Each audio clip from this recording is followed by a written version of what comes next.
Assalamualaikum warahmatullahi wabarakatuh. Saya Tuti Farida SPD SD, CGP Angkatan 11 dari UPT SD Negeri Papungan 1, Kecamatan Kanigoro, Kabupaten Blitar, Jawa Timur, akan memaparkan koneksi antar materi modul 1.4 tentang budaya positif. Saya perkenalkan Bapak Fasil kita dan Ibu PP, yakni Bapak Saiful Hakim dan Ibu Endah Rezat Hanifah. Kesimpulan mengenai peran saya dalam menciptakan budaya positif di lingkungan sekolah. Seorang guru yang baik harus memiliki kemampuan dalam mewujudkan budaya positif. Budaya positif tersebut dapat dijalankan dengan menerapkan konsep-konsep inti seperti disiplin positif, memahami motivasi perilaku manusia berkaitan dengan hukum dan penghargaan posisi kontrol seseorang, guru, yakin, sekolah atau kelas, dan penerapan segitiga restitusi pada suatu permasalahan. Disiplin positif. Cara penerapan disiplin yang mengajarkan anak bertanggung jawab dan menumbuhkan kesadaran diri berdasarkan nilai-nilai kebajikan, lebih ke arah disiplin diri yang dapat mengontrol diri dalam melakukan segala tindakan. Disiplin positif dapat membuat murid memahami dan menyadari berdasarkan motivasi internal, bukan akibat paksaan, pujian, ataupun hukuman. Motivasi perilaku manusia untuk menghindari ketidaknyamanan hukum. Yang kedua, untuk mendapatkan imbalan atau penghargaan dari orang lain. Yang ketiga, untuk menjadi orang yang mereka inginkan dan menghargai diri sendiri dengan nilai-nilai yang mereka percayai. Posisi kontrol guru. Yang pertama adalah sebagai penghukum. Yang kedua adalah buat merasa bersalah. Yang ketiga, guru sebagai teman. Yang keempat, guru sebagai pemantau. Yang kelima, guru sebagai manajer. Posisi kontrol seorang guru dihimbau untuk memilih sebagai manajer. Mengapa demikian? Karena posisi kontrol seorang manajer, guru dapat berbuat sesuatu bersama murid, mempersilahkan murid mempertanggungjawabkan perilakunya, dan mendukung murid agar dapat menentukan solusi atas permasalahan dirinya. Yang kedua, guru sebagai manajer. Posisi manajer mengacu pada restitusi yang dapat menjadikan murid sebagai manajer bagi dirinya sendiri, sehingga tercipta identitas positif atau belajar. Keyakinan sekolah. Guru berperan dalam mewujudkan terbentuknya keyakinan sekolah atau kelas dengan adanya kesepakatan antara guru dan murid. Yang kedua, keyakinan sekolah atau kelas berupa pernyataan universal yang mudah diingat, dipahami, dan harus diterapkan dalam lingkungan sekolah. Segitiga restitusi dalam menyelesaikan masalah. Guru berperan sebagai manajer. Menggunakan segitiga restitusi dalam menyelesaikan masalah melalui 3 tahap, yakni menstabilitaskan identitas, validasi tindakan yang salah, dan menanyakan keyakinan. Tujuannya adalah untuk menghasilkan murid yang mandiri dan bertanggung jawab. Budaya positif yang pertama, menurut filosofi KHD, dengan menjelaskan budaya positif di sekolah, maka akan mempermudah dalam terciptanya tujuan pendidikan nasional sesuai dengan filosofi KHD, yaitu pendidikan yang berpihak pada murid dan bersifat menuntun, tumbuh atau hidupnya kekuatan kodratnya yang ada pada murid. Budaya positif jika dikaitkan dengan nilai dan peran guru penggerak. Budaya positif dapat terwujud jika seorang guru memiliki 5 nilai guru penggerak, diantaranya adalah berpihak pada murid, mandiri, reflektif, kolaboratif, dan inovatif. Yang kedua, budaya positif dapat terwujud dengan mendorong kolaborasi antara semua warga sekolah dengan adanya keyakinan sekolah yang harus disepakati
hal tersebut.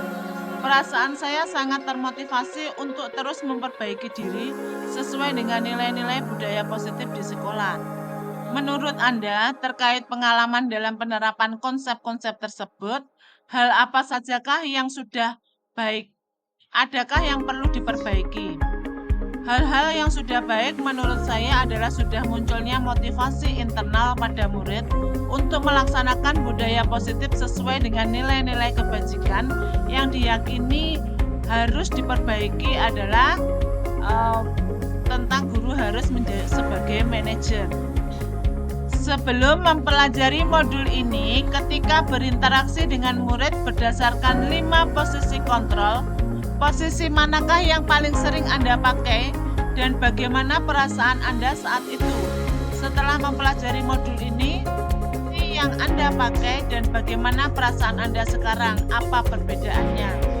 Sebelum mempelajari modul ini, posisi kontrol saya sebagai penghukum dan pemantau perasaan saya saat itu saya selalu diliputi perasaan bersalah karena harus memberikan hukuman atau konsekuensi jika anak berbuat kesalahan.